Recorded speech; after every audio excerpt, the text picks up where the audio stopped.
guess I should first of all tell you my name is Iva and I'm in Anchorage. I work at the Rural Alaska Community Action Program, or Rural CAP.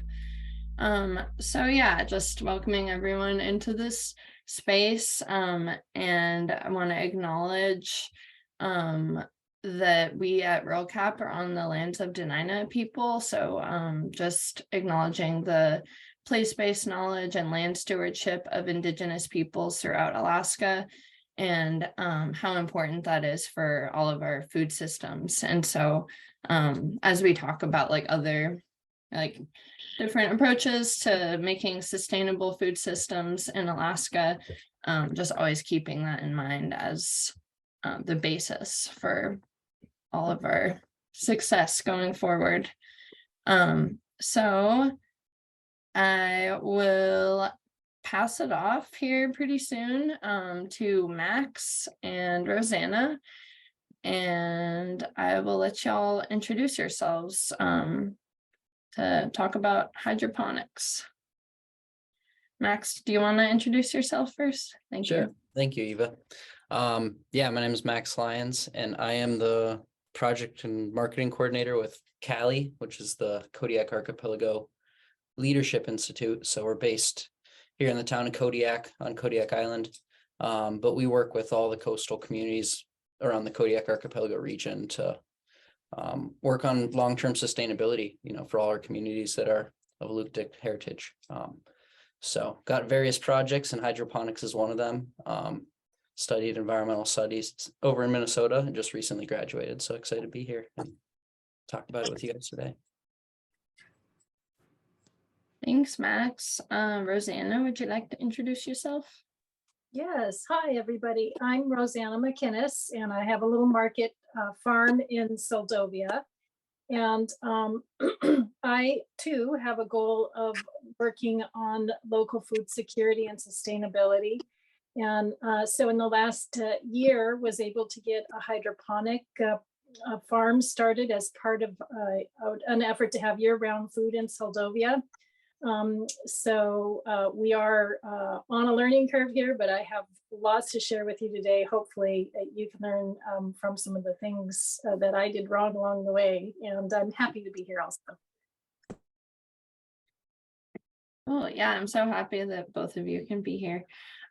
So before we get started with conversation and Q&A, and by the way, since it's a fairly small group today, I think if anyone has a question or comment, I know probably people in the audience also have their own knowledge base on this topic too. So if you have something to add, just feel free to raise your hand or unmute yourself, or also type something into the chat. But I think Rosanna and Max have some slides that they can share with the group. So if you guys want to just give us an overview of your operation and show some of those images right now, I think that would be really great. Sounds great. Rosanna, would you like to go first, or I can jump in? Max, I can go first, no problem. Yep. Yes, okay, all right. So I was really happy to be asked to talk today because hydroponic farming for me is new. We've just been doing it for a year on the farm, and I feel like because it's so fresh, I have a lot that I can offer that would be helpful to anybody who is also going to be new in doing it. Because those mistakes are fresh in my mind. So I wanted to show you some slides on the steps that I took and the things that I learned along the way. So as I mentioned before, I started because food security and sustainability in Seldovia became a really big issue here, especially during COVID pandemic. I had already been a dirt farmer, soil farmer, farming vegetables in the soil and starting the town's first farmers market. But I realized that to have a sustainable operation, I needed to a big part of that was I wanted to be able to provide jobs in my community. And also I wanted it to pay for itself. And so there was this big gap of time. What are we going to do in the winter? And hydroponics came to the forefront as a solution. And so that's why we added it as part of our plan. And just FYI, that's me holding a hydroponically grown tatsoi, which is a fantastic variety of vegetable to try out in your hydroponic systems. If you haven't already, it loves it. But that's how we got started. So there was a lot of steps, and I'm not going to go through them on this presentation, but I have put them in the presentation in case anybody wants to use it or look at it more closely. I'd be happy to share it with you after the meeting. But this particular picture is a picture of food that our school kids grew. So part of our plan, not only for me, was creating work and creating winter food for Seldovia, but it was also to engage young learners so that they could get excited and be a part of this project that we have, these future Seldovian growers. And so this is a picture of their year 2 attempt. And as you can see, they are fantastic. They come home and they talk to their parents and their families as true experts. It only took 1 year for them to become the experts. And they say such fun things like, our lettuce is so good, it doesn't even need ranch dressing. So that was another really fun thing to see that I would recommend to anybody who's doing a nonprofit side of work in this area. It's just really special process to see the kids become so engaged. And then if you think about it, this food, it's not traveling 2 weeks, 3 weeks to get here. They grow it right there with their own hands. And so it's a really healthy outlet for them, both in learning and in the nutrients that they're getting from this locally grown food. So I want to talk to you about the lessons that I learned. Our first step was research. And one of the first mistakes we made was limiting our options by thinking we knew what we were doing and choosing a system that really wasn't the right system for us. And the other thing is I really had this desire to go, go, go, go, go. Well, rushing through the project, if you're planning on starting hydroponics, is not recommended at all because there are a lot of steps to go through to get it really set up well. So luckily we had we were working with Rural Cap, and luckily we had experts, both Iva and Emily, to really steer us in the right direction in terms of changing our vision about what equipment we needed. And I'm so glad that we had that because it made a huge difference for us. The next step was finding a space, and that space ended up being actually right inside my house. My children recently left home as young adults, and so I had a big room in the house that I could use for that. But one of the learnings and things that I really want anyone who's new to it to think about is since COVID, the cost of infrastructure, the cost of building, the cost of creating a space is not cheap. It's much, much more expensive than before. And so if you don't have a space that's going to work for you, or if you have a space that needs to be modified, you really want to do some good homework on what that's going to cost material wise for you to get that space up and running. Because the hydroponic equipment, it isn't small. There's no type of hydroponic system which is tiny and little because it's growing food. There are some that are more space efficient than others, but you need to have a good space. And if it needs modifying, you really need to take into account the cost of it. I was happy though that as part of that project, we got to use local resources, including locally milled wood. And this is a picture of my builder getting that room ready for hydroponics. So purchasing the equipment was our next step. And we made a big mistake in trying to purchase parts that we needed for our system out of state. because we saw the prices on them and they were much, much cheaper than what we could get them for locally. But the mistake was that inevitably we would run into huge shipping problems. Either they couldn't ship it to us, or the cost to ship it cost as much as the equipment itself.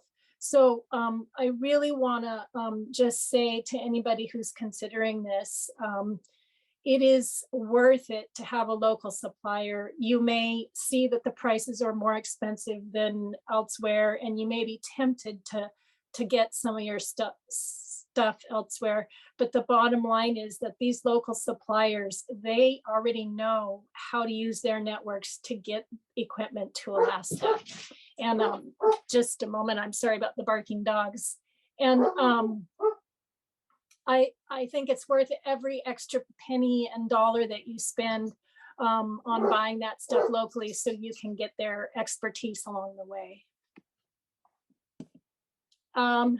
And this is something us rural Alaskans know a lot about, but I will tell you that even the suppliers that are on the road system, like in Seldovia and in Anchorage, they don't always get it. So you think, oh, great, I'm using a local supplier, they're going to get me this equipment, but they really don't understand what it takes to get the stuff, for example, in our case, from Homer to Seldovia.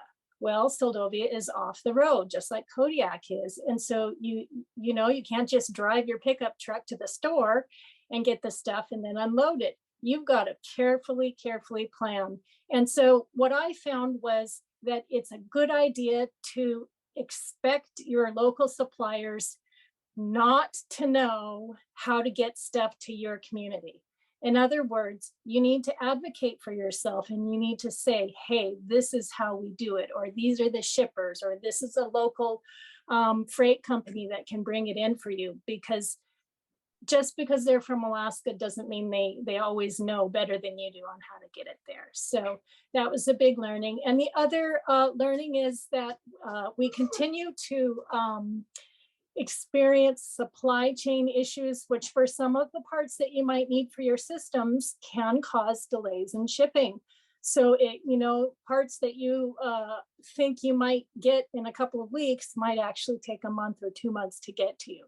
So really build time into a factor when you're dealing and planning your shipping part of the equipment. Again, we began to rely on our local supplier for almost everything because they had that knowledge, and they could ship it to Anchorage and then get it down to us in Homer. And I'm happy to talk to anybody who's interested. We got ours through Panama Reds, which is a hydroponic store that has locations in different cities in Alaska. So I'm very happy to pass that information on to anyone who's interested. But here's a picture of one of the ways that we got our stuff over, our trusty pilots with Smoky Bay Air. And then here was another part of our journey, getting it all onto the water taxi, putting it on and then taking it off when we got to Seldovia. And our friends in Kodiak very well know how this goes. So the next part in our process is the setup seemed really, really overwhelming to me. I was really afraid of it. I was afraid it's going to be too complicated, too technical. And in the end, the advice I want to give you is don't be afraid. If you just get in there and do it, you'll find that setting this stuff up is actually much easier than it appears to be. We had a lot of success too in inviting volunteers over to help us build the system. And so I would also recommend that because people are really interested in hydroponics. And so it's a fun way for them to get to see how it works.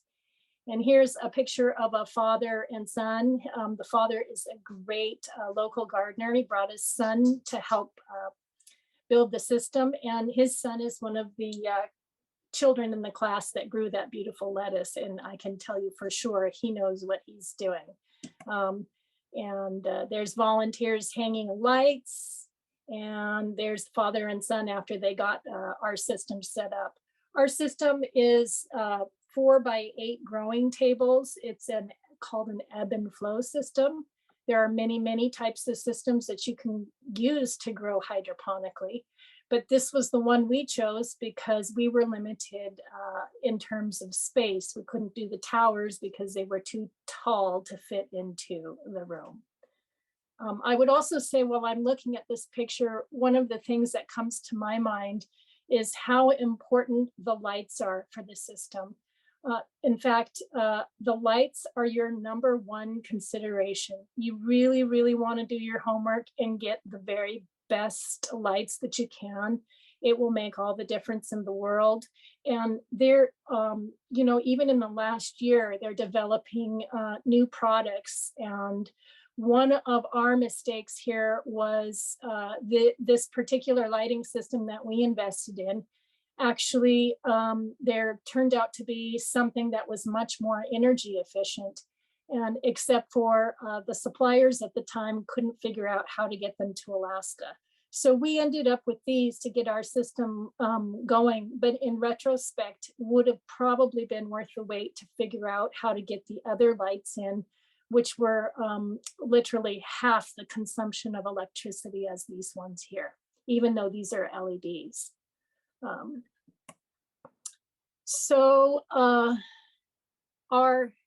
What we learned during the process of educating ourselves and the teacher and the children was that the best way to learn is actually to do it. So you can sit around doing all the research in the world, you can pour through the YouTube videos and all the stuff that's out there on the social media.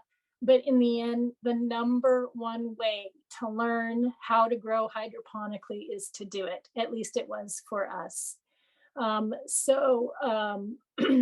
We had great success in having a teacher advocate. And so by having to teach her the basics in the beginning, we learned ourselves. And then by the end of the school year, the teacher was actually teaching us things too, because she was so engaged and excited about it. And she would research as well and bounce things off of us that we didn't know how to do. And so it worked out to be a really good arrangement for us.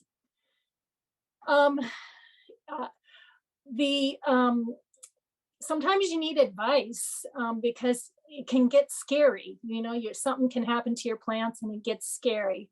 So I wanted to let everybody know this little secret is, if you go into this expecting and understanding that you will have a failure, you will make mistakes, you're just going to be so much more comfortable with the process. Also, a little bit of advice was that there's almost too much information on the internet and YouTube videos, etc. And I would be very careful of that, because a lot of that is bad advice, or maybe not the best advice. And some of it really doesn't apply to the conditions that we have here in Alaska. So as you're consulting or looking for answers, I really want to say, be careful of the online information. Some of it is wrong. Know that you're going to have a failure. And when you have the option or the capability to ask other people that you know that are doing it well, do it. If anybody offers assistance who you know is currently successfully growing hydroponically, don't be shy about asking for help, because we did not run into a single expert who wasn't willing to help us.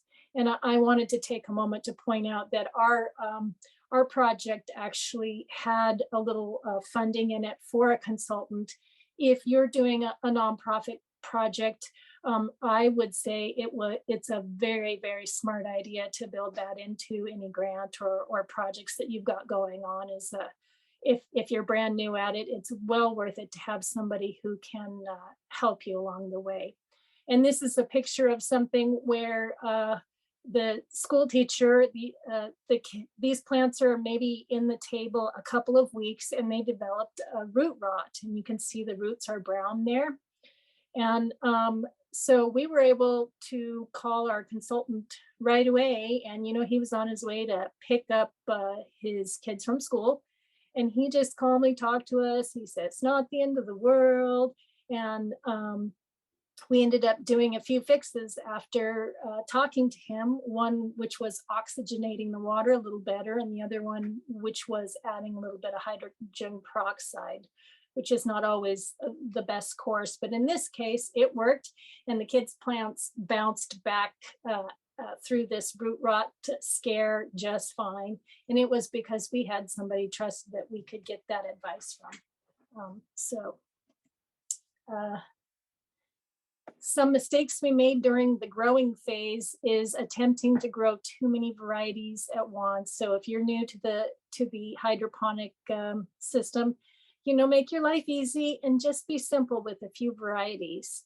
And I am, curiosity is probably number one of my traits, the top one that I have. And so I have this innate need to do all kinds of experiments, which I also do in my soil garden. And so I was wanting to, try basil, try cilantro, try this, try that, mix it in with lettuce. And in the end, I would advise you, based on our experience, to save your experiences for after you have your first couple of successes. We, for our good success in this phase, we found that developing a planting schedule and a rotation plan made a huge difference for us. So here's the picture of some of those kids with their beautiful plants. This is the year 2 picture of these kids, and you'll see in the next slide how much they've grown since the year before. But engaging and educating was a huge part for us and continues to be a huge part for us. I feel so passionately about making sure that our children are engaged in the process of food security for Seldovia and sustainability. And if you look at their happy faces, it just shows. It shows how proud they were that they grew these plants. They told their teacher, "You've got to get Rosanna in here. She needs to see what we've done." I mean, they had that much pride in what they were doing. And like I said, then they're going home and they're telling their parents all about hydroponic growing. And so for a community that hasn't historically had a way to get fresh food in the winter, we've now got a crop of 10, 12 new children who know how to do it and want to do it. And so I would encourage anyone, whether it's a nonprofit project or a private project, I would encourage anyone who's doing it to really keep this in your mind as part of what you're doing, because it really, really matters for Alaska. So the other thing we did is, this is our unit at the school, but we allowed volunteers. We have regular volunteer night on the farm, and we allowed volunteers to come, and each night that we had volunteer night, we would let them come and see the system. And so we would get, not just the children involved and excited about it, we would get the elders and anyone who came out to the farm as well. So that worked really well, because that also helped spread the word of what we were doing and how helped to get the food out there. So after our first year of doing it, again, working towards sustainability, and to me, it becomes sustainable when it pays for itself. And for me and for my community, I needed it and wanted it as part of the sustainability to provide a local job. And so this is a picture of the new owner of a business called Seldovia Water Garden.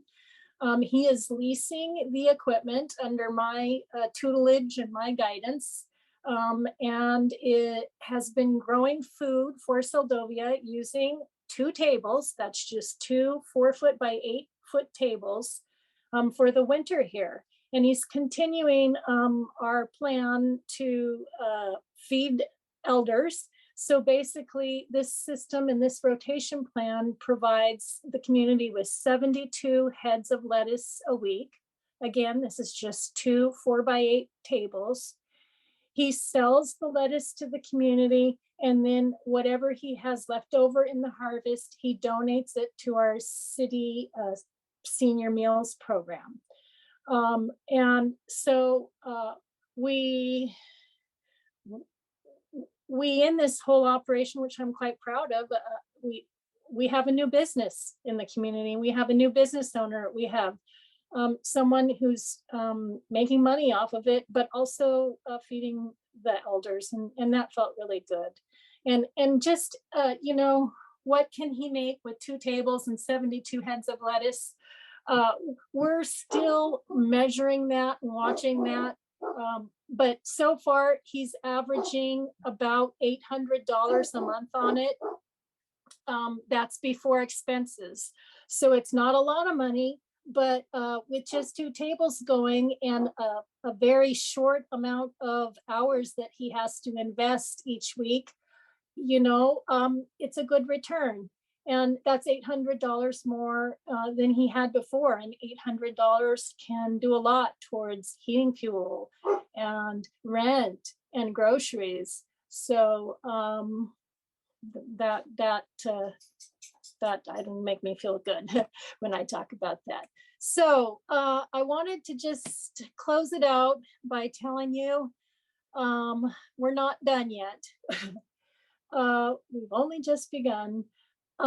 In fall of this year, we were the very lucky recipients of $15,000 worth of hydroponic equipment that was donated to us by, of all things, a marijuana grower in Homer that decided they couldn't use their current system. And they heard we were growing food for the community and donated their old system to us so they could change the way that they were doing it. So this is a picture of those folks with us, and in the background on the left is the equipment that we received, or some of it. It took this big, huge boat here to fit it all on, and that's how it got to Seldovia, on that boat. And our plan for that is to use it to grow tomatoes and cucumbers and peppers and larger plants like that, so we can diversify the food that we're growing. So it's really exciting. And I wanted to talk just finally about the future of what we're doing, because maybe one of you can be involved in the future of what we're doing in Seldovia. You know, we're hoping to learn how to run that new equipment that we got. And we're taking this year, the summer of 2023, to experiment with that and learn how to do that. We're hoping to continue to work on building the system in a way that provides work and that pays for itself. We're hoping to continue local engagement, especially with our youth. And a big one for us is sharing our knowledge. So I just want to throw it out there that this is our learning year. We're going to continue to learn and establish systems, but in 2024, we will be looking for future partnerships. So if anybody out there has any ideas or thoughts, or think that you may be able to work with us, please do not hesitate to get in touch with me. And there's my info. And that was kind of a long presentation. So do we have time for questions, or do we need to go right to Max?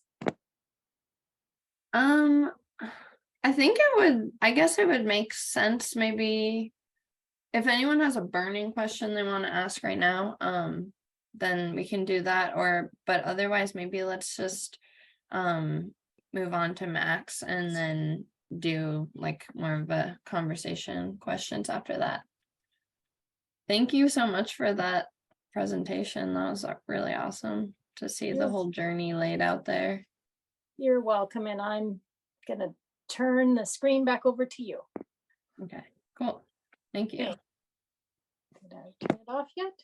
Yeah.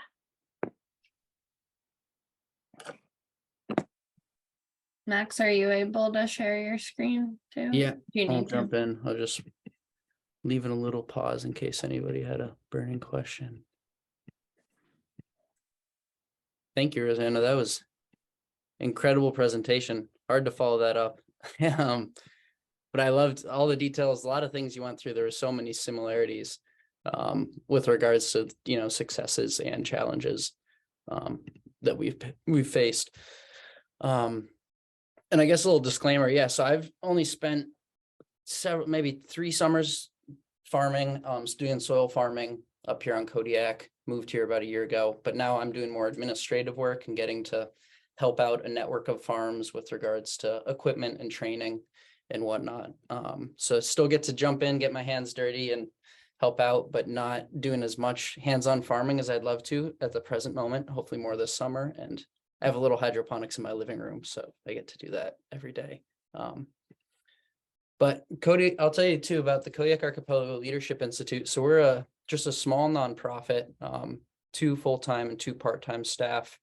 And as I mentioned, overall mission is supporting long-term sustainability around the island through advocacy and training in various forms. And one of the large projects that we've been working on for the last about 7 years now is called Alutiiq Grown. So it's one of the first Alaska native owned farm collectives.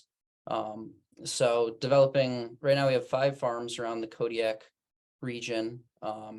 Hopefully getting Alutiiq on board this summer with hydroponics actually.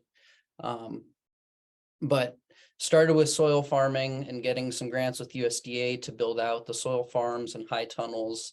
And through there, that's where hydroponics was identified, just as a great, it's a complementary technology. I think it really goes well with soil farming because you have the year-round production of your leafy greens, herbs, possibly some vining crops, as Rosanna mentioned.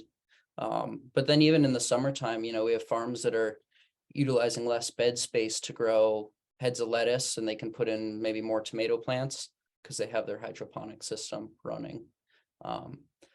So I'm just going to do a quick overview of kind of the farms and where they're at. That's why it was nice to have Rosanna really lay out the whole journey, and you can kind of imagine that for each of these farms. But kind of given the position I'm in is just an overview of where they're at, and I'll be talking about some successes and challenges along the way, but then feel free to open it up to questions at the end when we have more of a discussion. And we're going to start up at Marlene's Garden and go clockwise down to Old Harbor. So this is Marlene's Garden, and all the villages except for Kodiak, or there's actually 2 in Kodiak, but we got these NFT, which is nutrient film technique systems, and they're essentially like rain gutters with little tops on them for the plants. And these are really nice because this was actually just a couple weeks ago in this middle picture, but they can be packaged down, torn down, put on a bush plane, and then built on site. So we were able to fit those on our caravan here and then get those out to the village communities. In this back right, you can see Cameron Willingham. He's one of the founders of VHH Hydroponics, and they're actually based up in Anchorage. And we've been working with them for this whole project. This is a 3-year grant. We're in our 3rd year, funded by the Administration for Native Americans, and a developmental grant. So they're helping to pay for all the equipment and the training, webinars. So then come September, the farms are off on their own with regards to hydroponics. But it's been great working with a local Alaska supplier because, as Rosanna mentioned, he already knows, he's from Anchorage, from Alaska, so he knows the logistics, the shipping delays, this and that, and he kind of works with all the suppliers down south to make sure stuff gets up and out to us. But that being said, there's been plenty of delays, plenty of cost increases, especially with COVID. But it has been nice working with that local supplier, VHH Hydroponics. And down here in the right-hand corner, you can see this was just a smaller system purchased on Amazon, which actually has some PVC tubes with little holes there. And that's nice. One of the farmers at Marlene's Garden, he bought 2 of those, and he just loves to run spinach on there. Because you'll notice different crops have different nutrient requirements. So sometimes if you have one system with one nutrient tank for all of your plants, it'll limit you to what crops you can grow within that system, because some plants require higher doses of nutrients than others. So sometimes having separate smaller systems can be nice if you do want to do a certain crop with a different nutrient profile. So jumping over to Port Lyons, and you can see in this bottom lower picture, the hoop houses, the soil farms that the soil farming that the farms are doing. They do some outdoors as well, but most of it is covered in the plastic high tunnels. But Joe's our farmer over on Port Lyons, and we call him the watermelon king of Kodiak. He's actually starting to do little sugar baby watermelons. He actually brought one into town a couple days ago. I had it for breakfast, just half of it, and it was delicious. He's just doing those out of 5-gallon buckets, called bubbler buckets. So just nutrient solution, and has a little air stone or air pump going in there to keep the roots oxygenated and alive. But it's pretty exciting. And I know a lot of the community members have really enjoyed having some fresh local fruit, especially melons, which are not typical to this area.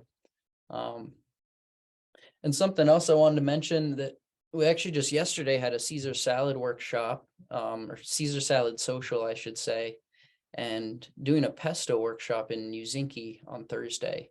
And that's something we're starting to have a lot more fun with, is actually doing workshops and creating recipe cards to go alongside the produce that we're growing. Because just because you grew something and delivered it doesn't mean that someone actually ate it. So you really want to make sure that, I always joke, from seed to stomach, that whole pipeline is met. And those are all details that you do have to think about as well. I know that's where we usually face the most difficulties, I'd say, is really at the beginning and at the back end. Because hydroponics itself, there's definitely a learning curve, but once you get it down, it's pretty simple to maintain, I'd say. Of course, you have things that come and go. And as Rosanna mentioned, it's good to have some good technical experts or reputable sources that you can look to when those problems arise. But really making sure that you have, strong seedlings and starts, and that you're planning, as Rosanna mentioned, the succession planning of, if you want to be harvesting every week, you have to be planting every week. And then also making sure that your customer distribution and your marketing outlet is also there and ready to go. So it's something definitely I urge people to think about, is, of course, learning how to do the growing and the monitoring, but making sure that you are getting a good plan going, and just planning out, what are you going to grow, how many heads or herbs, or just what your array looks like, and then working with that customer base too. Because that's something we're trying to get in the habit of, is really having everything sold before it's even harvested. So we already know that we do pre-orders. We've, reached out to senior meals programs or restaurants. So that idea of harvesting and then going to look for the customer, it really helps shrink that gap and reduce any complications or time that comes up where you maybe are just losing product because it's not getting out quick enough.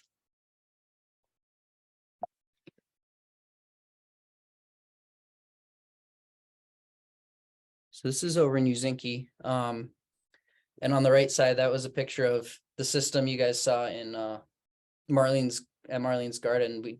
Everybody has one of these cabinet systems that went out in the first year of the grant. And then just a couple of weeks ago, each village got a second cabinet.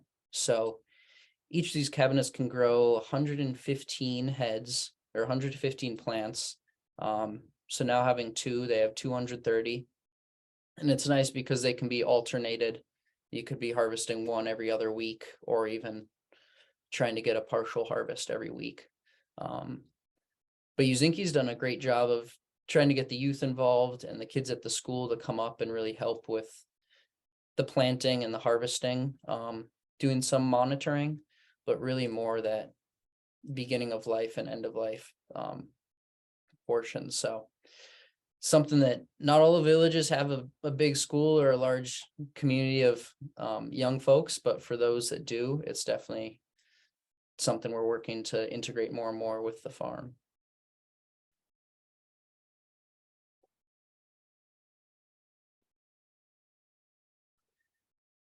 And then jumping over into Kodiak.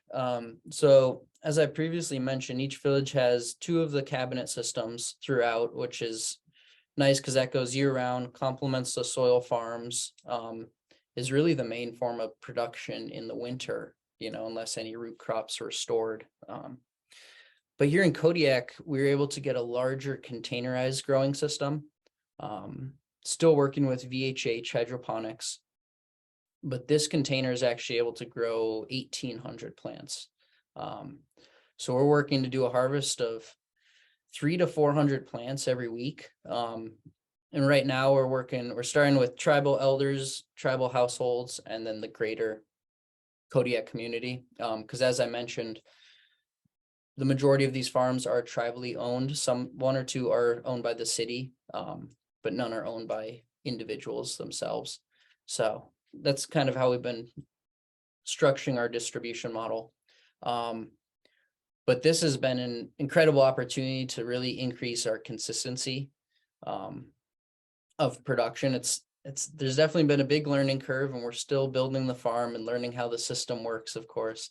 But just to have this facility delivered and set up and just have a farm in a box, essentially, or a little lettuce factory in there, as I like to joke, has really been a game changer. But it's also put us to the test of making sure that as our scales increased, you do really have to make sure you're crossing your T's and dotting your I's, because you can go from a very smooth production of harvesting X amount of plants every week to a total disarray where things are just not synced up.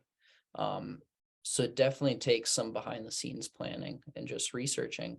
Because hydroponics is a great vessel, to get to that end goal, but you still have to plan and monitor it and make sure it gets to that end goal and the plants are grown. It's interesting, like your guys' system is so different than the one that Rosanna is using. I want to like care more about like the pros and cons of each setup. Sorry, I thought you were done with your presentation, so sorry if I No, I only have like one more. interrupted you. You're all good. Just showing an inside picture. But yeah, I guess NFT was chosen because the nutrient film technique, these gutters, pretty easy to ship around. They're pretty small to pack up. The other nice thing about them is really easy to clean. So that's something I was going to mention is 2 things to think about are where are you sourcing your water and how big is your tank, because that's going to be difficult if you have a big nutrient tank. And then how are you cleaning your facility or your system? So these are really nice because these caps right here come off and you can open it up, clean the gutter, and then close it all up, put it back together. So that's really nice. Some systems that are a full PVC tube enclosed, they can be more difficult to clean inside. But one of the big limitations is the root space. So that's why we are starting to get into some bubbler buckets and possibly Dutch buckets to do things like tomatoes, cucumbers, melons, and whatnot. Old Harbor actually went ahead and they converted their whole soil high tunnel into NFT hydroponics. You can see in the back right here, they actually do have some buckets too. They're growing cucumbers in there. So it's just cool to see. Theirs is very seasonal, only in the summertime because it's too cold and there's not enough light in the winter, but they love it because it's very easy and they just went ahead and converted their whole system to that method. So I think can definitely jump into more details, but just want to provide an overall overview of what we're working on here in Kodiak and how we found hydroponics to just be a great tool to help increase, food security and the resiliency of our food system on the island. So still a lot of work to go, but we're starting to develop an online marketplace for distribution and really work on that customer outreach as we grow production. So I will stop there and open it up.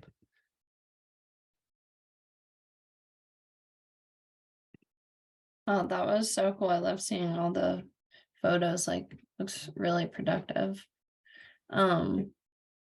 Yeah, so Rosanna, would you want to talk a little bit about like I guess I just want to hear more about like the two different or the three or more different systems that we just saw and like what the pros and cons of each of those are. And then also if anyone had a question that hadn't already been answered in the chat,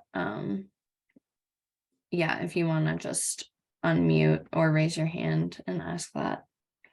I have like 12 more minutes. So my system is 4 foot by 8 foot flood tables. They're connected by a reservoir, which is underneath the system, and it holds water, which pumps equally into each table and then drains constantly. The nutrients for growing the plants and also the aeration happens in the reservoir, and then the pump will take the nutrient filled water and the oxygenated water again into the table on one side. They're slightly angled, not very much, and it'll drain out on the other side. So it's just constantly going. And we found that we didn't actually need to have them constantly going. And so we actually save electricity by setting ours on timers to come off and on throughout the day. So that's an explanation of how our system works. They have something called float boards, and you saw that in Max's presentation too, where the boards float on top of the water, which is inside these tables. And the tables are, I think, 8 inches deep, but the water at any given time is, it's probably not even this deep. So the main reason for the floats is because we want to have a little bit of space between the plant and the plant roots and the water that they're in, so that they can get, that just helps with the root rot and the oxygenation. We definitely have some pros with this system. And one of the biggest ones is that this was a great system for learners, because if you can visualize back to Max's pictures, a lot of those are like on shelves and standing up. But these 4-foot by 8-foot tables, all of the children could fit around the table. The school teacher, I think she has 12 kids in her class. And so they could all fit around the table and work on the table. And you can raise and lower it to be at their height. And then we really like how, we really turned down the idea of towers, because you can also grow in towers, and the towers were too tall for us. So we really like that these are something that we can reach, that are our waist level, that we can access. What we're finding with the cons is, and I'm just like so excited to hear about Max's gutter systems, but is that, it's really important to get these things cleaned out and the water changed out every so often to prevent algae and different kinds of problems from happening. And so the 4-foot by 8-foot tables, to clean them out is a very big process, whereas like Max's system, those gutters, one by one you can do, and that's much, much, much easier. But we've got to drain the whole thing, hose the whole thing down, and so I would say that's a disadvantage of our system. But I'm just overall really super happy about how it performs and what we can do with it. The other thing I would say is that our system, you can size it to what you need. So we chose 4 by 8 tables, but you can get a system like that where maybe you're doing 3 by 5 tables, or maybe you purchase multiple 4 by 8 tables and connect them together. So that's kind of nice too. But they do take up probably more space than any of these other systems because of that. So I think that's my, and were there any questions that I didn't get answered from during my talk? Okay.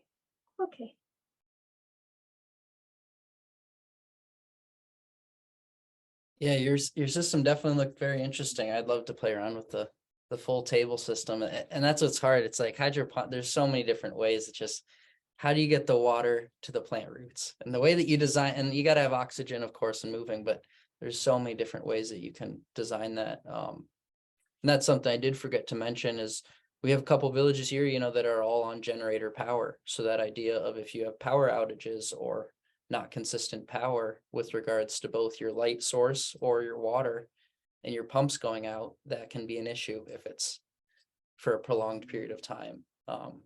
So that's where I think having those big flood tables can be really nice.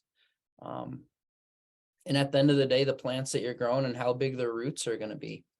If you're growing crops that's why we can get away. One of the limitations with the gutters is we can really only do leafy greens and herbs. But for now, that's great. We're just doing leafy greens and herbs. And if we want to do other things, we can design other systems around that, which is nice. And the gutters have been, I saw your chat, Emily, the gutters haven't been that bad to clean. Luckily, since the tops come off, I have seen some that are totally enclosed, or even at home, mine is like a PVC pipe with holes. That is much, much more difficult to clean. But if you do have something, even like Rosanna's flood table, it's big, but at least you can take the top off and you can look in there and there's no hidden areas. Because over time stuff builds up, and it's nice if you can really take your system apart and clean the more areas you can clean, the better.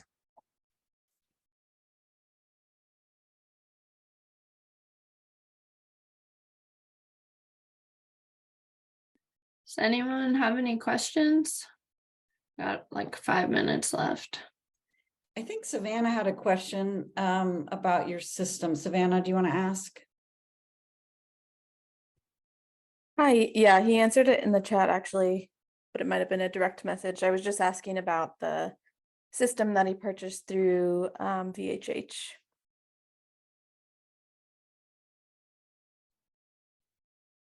Yeah, and I just got back to you, Savannah, that we did if you go on to VHH VHH Hydroponics website, they have pictures of these systems, and we just went ahead, and bought their Sony XL system. And then they work to send all the parts and whatnot over.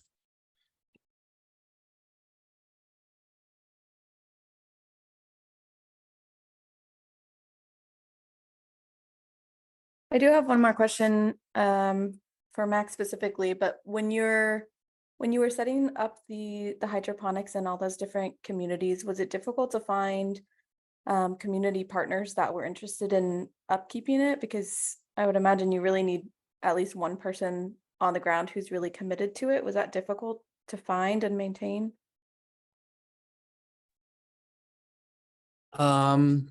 Yes and no. That's why you'll see on the map there, Karlik and Alutiiq, we don't have systems going because there really wasn't an energetic or motivated community member. And that's where I think it really all starts. If you don't have somebody that wants to do this or wants to help or has the passion, it's going to be very difficult, I think, to get something to take off. You need someone who is motivated and dedicated to working through thick and thin, because as Rosanna mentioned, it's not going to be great off the bat, and you're going to have times with plenty of leaks probably, and harvests or crops that'll die. So you got to still just push through those moments and be okay, work in some extra hours. And I always joke that hydroponics and spreadsheets go well together sometimes because they look great, and every 4 weeks you'll have X amount, but like that's not how life goes. And you can get to that end goal, but you really got to just push through that. So yeah, definitely important to find some motivated community members that want to take on the project. Thank you. I did just think of something to add. If anybody is thinking of working with schools in the future, one of the unexpected road bumps we hit was our school district didn't want us to have the equipment in the school because they were afraid it was going to cause a big spill and leak and damage their building. So when Max said the word leak, I was like, oh yeah, I got to talk about this.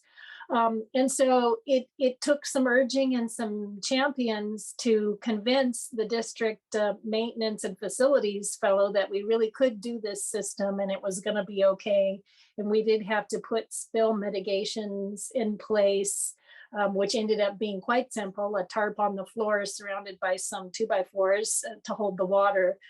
But just the advice there would be, if you're going to work with the schools, you want to make sure that you have a MOA in place, or just, check with them ahead of time, make sure they don't have issues with this, because in the end, these people came down for graduation at the end of the school, and when they saw it, like it took for them to see it to go, oh yeah, this is okay. And then year 2, what we're in now, we had no problem at all getting it to happen again. So.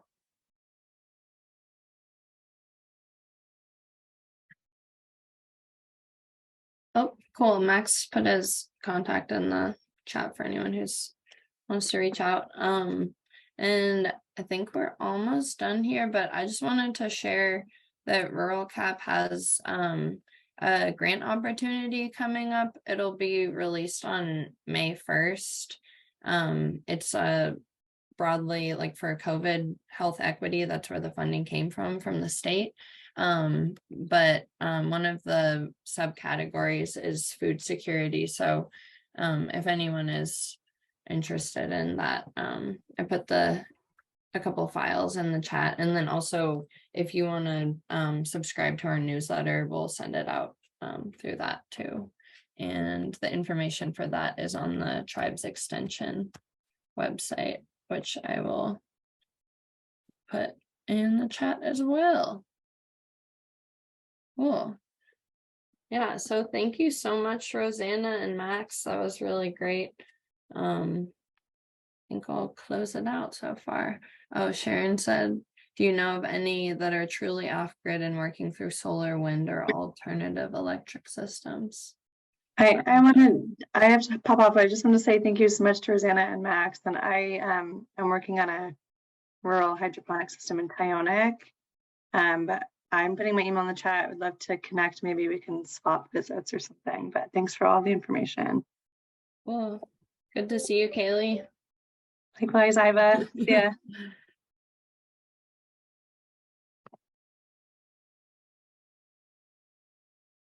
All right. So, Sharon, do you see that answer? Rosanna said the Kratky system.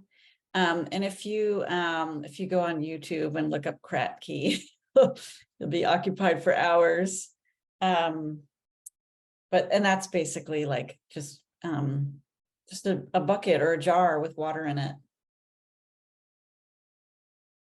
Yeah, and then like Max was saying too, the table flood system might be a more resilient option for power outages, because it doesn't rely on constant pumping of water.